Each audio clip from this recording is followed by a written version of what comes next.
Legal loopholes. Here we go.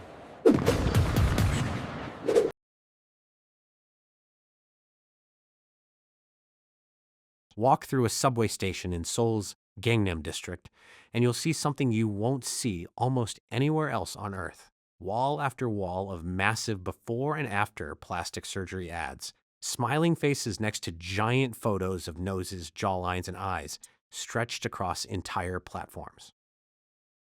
For years, it wasn't just common, it was overwhelming. And eventually, the government decided enough was enough. South Korea has one of the highest rates of cosmetic surgery per capita in the world, and Seoul's Gangnam district sits right at the center of that industry, home to hundreds of clinics packed into just a few square kilometers.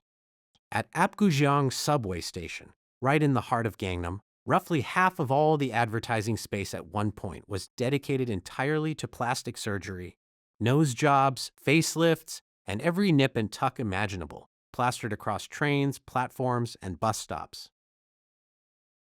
City officials started receiving a growing number of complaints.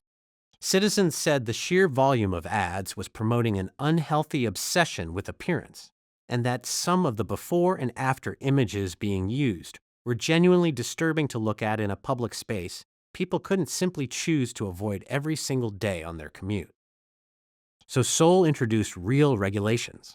Under the new rules, no single subway station is allowed to have more than 20% of its total advertising space dedicated to plastic surgery. On top of that cap, officials specifically banned what they called overly sensational before and after photos and slogans, images and language designed purely to shock or exaggerate results. But limiting billboard space turned out to be just the beginning of a much bigger regulatory story. As advertising has moved online into apps, blogs, and social media, so has the industry's creativity in getting around the rules. Just this month, in July 2026, South Korea's Fair Trade Commission issued corrective orders to 3 separate plastic surgery clinics in the Gangnam and Seocho districts for a practice regulators called backdoor advertising. Here's what these clinics were actually doing.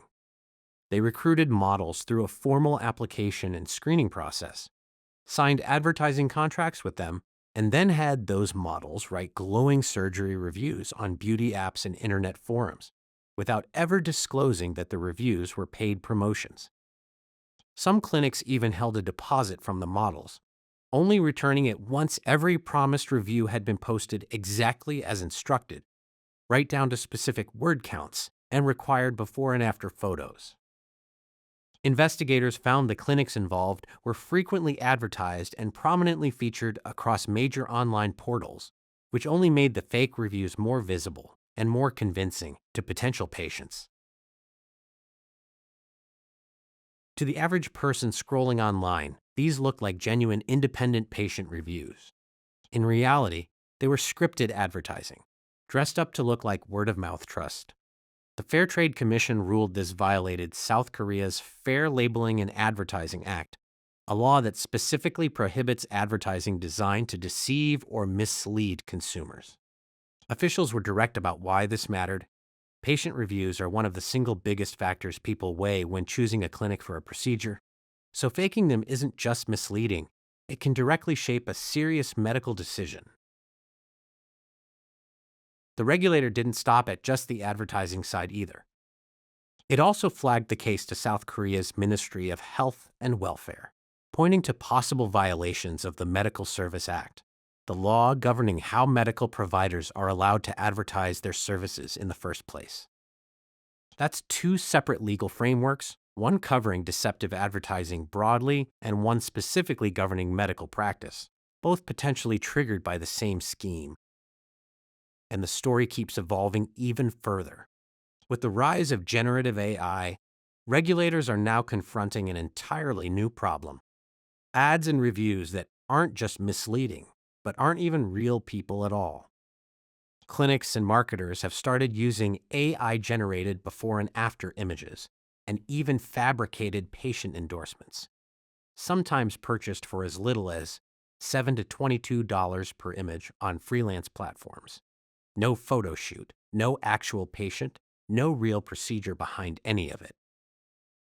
One sole office worker described scrolling through what looked like a genuine surgery review, only to later discover in the comments that other users believed the entire post was artificially generated, leaving her unsure which reviews online she could actually trust anymore. In response, regulators have proposed new revisions specifically targeting this problem, guidelines that would treat advertisements using virtual characters or fabricated endorsements, not based on real patient experiences, as potentially unfair and deceptive, subject to the same kind of enforcement as the backdoor review cases. Authorities say they're still gathering feedback from experts and other government agencies before finalizing exactly how that rule will work in practice. Step back, and this is really a story about regulation constantly playing catch up. First, it was oversized billboards in a subway station. Then it was fake 5-star reviews hiding behind real-looking patient names. Now it's entire testimonials and photos generated by artificial intelligence, with no real patient behind them at all. Each time the advertising tactics evolve, South Korean regulators have had to write new rules just to keep pace, all while an industry worth billions of dollars keeps looking for the next edge, and consumers are left trying to figure out which glowing 5-star review, if any, was ever written by a real patient at all. What makes this particularly interesting from a legal loophole standpoint is that none of these practices started out clearly illegal. Advertising is allowed, patient reviews are allowed, even AI-generated marketing content isn't automatically banned elsewhere. The violation comes specifically from deception, hiding payment, hiding artificial origin, exaggerating results beyond what's realistic. That's the actual legal line these clinics kept crossing, not the technology or the marketing itself, but the dishonesty layered on top of it, again and again, across 3 completely different eras of advertising: print billboards, online reviews, and now AI-generated content. So the next time you see a suspiciously perfect surgery result online, complete with a glowing 5-star review and a jaw-dropping before and after photo, remember, in South Korea at least, regulators are actively watching for exactly that, and they've already caught clinics doing it more than once this year alone, with more cases likely still working their way through investigation right now.